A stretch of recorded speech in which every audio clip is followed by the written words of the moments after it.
قرآن پاک جس طرح ایک انسان کو اللہ پاک کی پہچان کراتا ہے، اسی طریقے سے باطل کی بھی شناخت کراتا ہے، تاکہ ایک مسلمان کو اس غلط راستے کی پہچان کر کے اس سے بچنا آسان ہو جائے۔ تو آنے والی آیات ہیں، اس میں اللہ پاک یہودیوں کی کچھ باتوں کو، کچھ سوچوں کو نقل فرما رہے ہیں، تاکہ مسلمان کو پتہ ہو کہ دنیا میں کس کس قسم کی قومیں آباد ہیں اور ان کی کیا کیا علامتیں اور نشانیاں ہیں، اور ایک مسلمان کو حق اور باطل میں تمیز آ جائے، امتیاز کرنا آ جائے، اور اس کے لیے حق پہ چلنا آسان ہو جائے اور باطل سے بچنا اس کے لیے آسان ہو جائے۔ یہودیوں کی ایک سوچ اور نظریہ یہ تھا، وہ کہتے تھے کہ صرف ہم جنت میں جائیں گے، صرف ہم جنت میں جائیں گے اور کوئی لوگ جنت میں نہیں جائیں گے، اور جس قدر قرب اور اللہ کی رحمت خاصہ ہمیں ملے گی اور کسی کو نہیں ملے گی۔ تو قرآن پاک کی اس آیت کے اندر اللہ رب العزت نے ارشاد فرمایا ہے کہ قل، آپ ان سے فرمائیے اے نبی صلی اللہ علیہ وسلم، ان کانت لکم الدار الآخرۃ عند اللہ خالصۃ من دون الناس، اگر تمام لوگوں کو چھوڑ کر اللہ کے ہاں آخرت کا گھر اور جنت صرف تمہارے لیے ہی ہے، جیسے تمہارا نظریہ ہے، تو فتمنوا الموت ان کنتم صادقین، اگر تم اپنی سوچ میں سچے ہو تو پھر موت کی تمنا کیا کرو نا۔ جس آدمی کی آخرت بہت اچھی ہو، سب سے اچھی ہو، اسے تو پھر دنیا اچھی نہیں لگنی چاہیے، اس کا تو دنیا سے دل اچاٹ ہونا چاہیے، اسے تو ہر وقت آخرت کا شوق لگا ہوا ہونا چاہیے۔ اگر تمہاری سوچ یہ ہے کہ آخرت ساری کی ساری تمہارے لیے، جنتیں اور نعمتیں صرف تمہارے لیے سب لوگوں کے علاوہ، تو پھر تو تمہیں ہر وقت موت کی تمنا کرتے رہنا چاہیے نا۔ تو اللہ جل جلالہ ارشاد فرما رہے ہیں وَلَن يَتَمَنَّوْهُ أَبَدًا بِمَا قَدَّمَتْ أَيْدِيهِمْ، جو کرتوت انہوں نے آگے بھیجے ہیں ان کی وجہ سے یہ کبھی موت کی تمنا نہیں کریں گے۔ جو کام یہ کرتے ہیں، نبیوں کا قتل کو چھوٹا جرم ہوتا ہے، جو کام انہوں نے کیے ہیں ان بدعمالیوں کی وجہ سے یہ کبھی بھی موت کی تمنا نہیں کریں گے۔ اللہ ظالموں کو بڑی اچھی طرح جانتے ہیں، واللہ علیم بالظالمین، ظالموں کو اللہ خوب جانتے ہیں۔ موت کی تمنا کرنا تو کیا، ان کے اندر تو یہ بیماری ہے، وَلَتَجِدَنَّهُمْ أَحْرَصَ النَّاسِ عَلَى حَيَاةٍ، لوگوں میں زندگی کی سب سے زیادہ حرص آپ کو ان میں ملے گی، لوگوں میں زندہ رہنے کی، لمبی عمر پانے کی حرص سب سے زیادہ آپ کو ان یہودیوں میں ملے گی، اور کافروں میں بھی ہے حرص، وَمِنَ الَّذِينَ أَشْرَكُوا، مشرکین سے بھی زیادہ حرص ان یہودیوں میں ملے گی، تمام لوگوں سے زیادہ، اور لوگوں میں سے بھی لمبی حرص کرنے والے مشرکین سے بھی زیادہ حرص لمبی عمر پانے کی آپ کو ان کے اندر یہودیوں میں ملے گی۔ کتنی لمبی عمر چاہتے ہیں، یود احدہم لو یعمر الف سنہ، ان میں سے ہر ایک چاہتا ہے کہ اسے 1000 سال کی زندگی ملے، 1000 سال کی زندگی وہ جیے۔ اللہ فرما رہے ہیں یہ 1000 سال، اتنے سال اگر جی بھی لے گا، لمبی عمر پا بھی لے گا، تو لمبی عمر اسے عذاب سے تو نہیں بچا سکے گی۔ وَمَا هُوَ بِمُزَحْزِحِهِ مِنَ الْعَذَابِ أَن يُعَمَّرَ، لمبی عمر کا ملنا اس کو عذاب سے بچانے والا نہیں ہے۔ وَاللَّهُ بَصِيرٌ بِمَا يَعْمَلُونَ، جو کچھ لوگ کر رہے ہیں اللہ رب العزت اس کو دیکھتے ہیں، بصارت کے ساتھ، بصیرت کے ساتھ۔ تو ان آیات کے اندر بھائیو ایک بات یہ آئی کہ آدمی کو صرف اپنے آپ کو ہی حق پہ نہیں سمجھنا چاہیے، یہ بھی ایک غلطی ہے۔ ہم فرقہ واریت کے دور کے اندر رہتے ہیں، اس کے اندر بعض دفعہ انسان بہت زیادہ اس سوچ کو ترقی دے دیتا ہے کہ صرف میں ہی جنتی ہوں، ہم ہی نجات پانے والے ہیں، ہم ہی حق کے اوپر ہیں، باقی سارے فرقے جہنم میں جائیں گے، سب دوزخ میں۔ اس قسم کی سوچ کو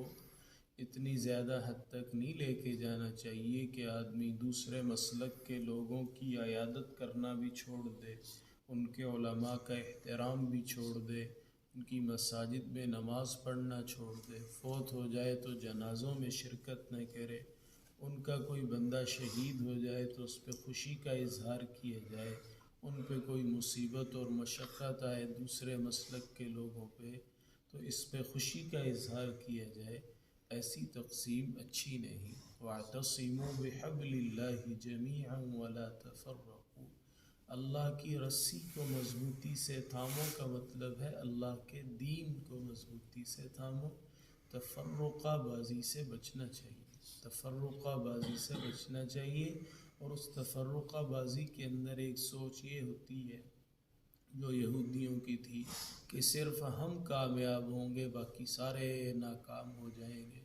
بھائیو یہ فیصلے تو آخرت پہ ہیں، کون کامیاب ہوگا، کون ناکام ہوگا، کون اللہ کا مقرب ہوگا، کون کم مقرب ہوگا۔ بھلا ہم کیسے کسی کے بارے میں ایسے حتمی طور پہ کہیں کہ یہ فلانا جو ہے یہ لازمی ناکام ہو جائے گا، یہ جہنم میں چلا جائے گا، جب اس کا اختیار اللہ پاک نے ہمیں دیا ہی نہیں۔ اس کا اختیار تو اللہ پاک کے پاس ہے۔ اور اگلی بات یہ ہے کہ لمبی عمر پانے کی تمنا، لمبی عمر پانے کی تمنا، اس سے بھی آدمی کو بچنا چاہیے۔ حدیث پاک کے اندر آتا ہے، مشکوٰۃ شریف کی حدیث پاک ہے، یحرم ابن آدم، آدم کا بیٹا جیسے جیسے بڑی عمر کا ہوتا ہے، بوڑھا ہوتا ہے، وَيَشِبُّ مِنْهُ اثنان، دو تمنائیں اس میں جوان ہوتی ہیں۔ آدمی بوڑھا ہو رہا ہوتا ہے، دو تمنائیں اس کے اندر جوان ہو رہی ہوتی ہیں، وہ کیا ہے؟ الحرص علی المال والحرص علی العمر، زیادہ پیسے مل جائیں اور زیادہ زندگی مل جائے۔ یہ آپ صلی اللہ علیہ وسلم نے خود نشاندہی فرمائی ہے کہ جب آدمی بڑھاپے کی طرف جاتا ہے تو اس میں یہ دو تمنائیں اندر پنپتی ہیں، وہ جوان ہوتی ہیں۔ آدمی کہتا ہے کہ لمبی عمر ہو ساتھ مال بھی زیادہ ہو، اس لیے محظوظ ہو کے زندگی گزاروں، زیادہ مال ہو اور ساتھ لمبی عمر بھی ہو تاکہ اس مال کو استعمال کرنے کا وقت بھی ملے۔ یہی تمنائیں آدمی کو، بعض ڈاکٹر بتاتے ہیں کچھ مریض ایسے آتے ہیں جن کو بالکل کوئی مسئلہ نہیں ہوتا، بڑے مہنگے مہنگے ڈاکٹروں کے پاس صرف ویسے ہی جنرل چیک اپ کرانے کے لیے جاتے ہیں کہ مجھے کوئی مسئلہ تو نہیں ہے، بس وہ ڈاکٹر بھی پھر ان کی تسلی کے لیے کبھی ادھر سے اسٹیتھوسکوپ لگا کے دیکھا، کبھی ادھر سے، پتہ ڈاکٹر کو بھی ہوتا ہے کہ اس کو کوئی مسئلہ نہیں ہے، یہ صرف اس لیے آیا ہوا ہے کہ میرے پاس مال بہت زیادہ ہے، کہیں بیمار ہو کے میں جلدی نہ مر جاؤں، میں نے اتنے پیسے اکٹھے کیے ہیں تو اس کو کھائے گا کون، اس کو استعمال کون کرے گا؟ تو زیادہ مال آدمی کو زیادہ لمبی زندگی کی تمنا ڈالتا ہے، اور زیادہ لمبی زندگی کی تمنا زیادہ مال کی حرص کی طرف لے کے جاتی ہے۔ حرص تو حرص ہی ہے، بیماری ہی ہے ایک روحانی، وہ کسی بھی چیز کے بارے میں ہو اس سے بچنا ہی اچھا ہے۔ ہاں انسان اللہ رب العزت سے دعا مانگے کہ جتنی بھی زندگی اللہ نے لکھ دی ہے نا، آنے سے 5 مہینے پہلے ہی لکھ دیتے ہیں، دنیا میں بچے کے آنے سے 5 مہینے پہلے اس کی عمر طے ہو جاتی ہے۔ جب بچہ ماں کے پیٹ میں 4 ماہ کا ہوتا ہے، دنیا میں آنے میں بھی 5 ماہ ہوتے ہیں، اس کا رزق لکھ دیا جاتا ہے، حدیث کے مطابق اس کی زندگی بھی لکھ دی جاتی ہے، اس کا شقی و سعید ہونا بھی لکھ دیا جاتا ہے۔ تو موت کا وقت تو اللہ پاک نے طے کر کے دنیا میں بھیجا ہے۔ دعا یہ مانگنی چاہیے کہ جتنی زندگی اللہ تعالیٰ نے دینی ہے وہ نیکی والی ہو، سعادت والی ہو، وہ اچھائیوں والی ہو۔ باقی آدمی اپنی صحت کے خیال کے لیے آپ جم بھی جائیں، آپ یوگا بھی کریں، آپ ورزش بھی کریں، آپ واک بھی کریں، یہ ساری چیزیں آپ کی صحت کی بہتری کے لیے مفید ہو سکتی ہیں، لیکن اگر آپ کہیں کہ اس سے میری عمر زیادہ ہو جائے گی، ایسا نہیں ہے۔ اس سے بندے کی زندگی لمبی ہو جائے گی، ایسا نہیں ہے۔ آدمی کو اپنے صحت کے خیال کے لیے ساری چیزیں کرنی چاہیے، ڈاکٹر کے پاس جانا، پرہیز کرنا، علاج کرانا، اپنی غذا کو اچھا رکھنا، ورزش کرنا، یہ ساری چیزیں ہونی چاہیے۔ المؤمن القوی خیر من المؤمن الضعیف، صحت مند ایمان والا بیمار مومن سے اچھا ہے۔ تو حدیث میں ہے، تو اپنی صحت کے لیے آدمی یہ چیزیں کر سکتا ہے، لیکن وہ انگریزوں والی سوچ نہ ہو کہ واک کرنے سے بندے کی عمر بڑھتی، بندے کی زندگی لمبی ہوتی۔ ایمان کا نظریہ یہ ہے، اذا جاء اجلهم لا يستأخرون ساعة ولا يستقدمون، اللہ کی طرف سے طے شدہ وقت جب آ جاتا ہے تو اس سے ایک بھی لمحہ آگے پیچھے نہیں ہوتا۔ اللہ رب العزت ہم سب کو اپنے دین کی پوری سمجھ نصیب فرمائے۔ اللہم انت السلام السلام تبارک یا ذا الجلال والإکرام، اللہم اعنا علی ذکرک وشکرک وحسن عبادتک،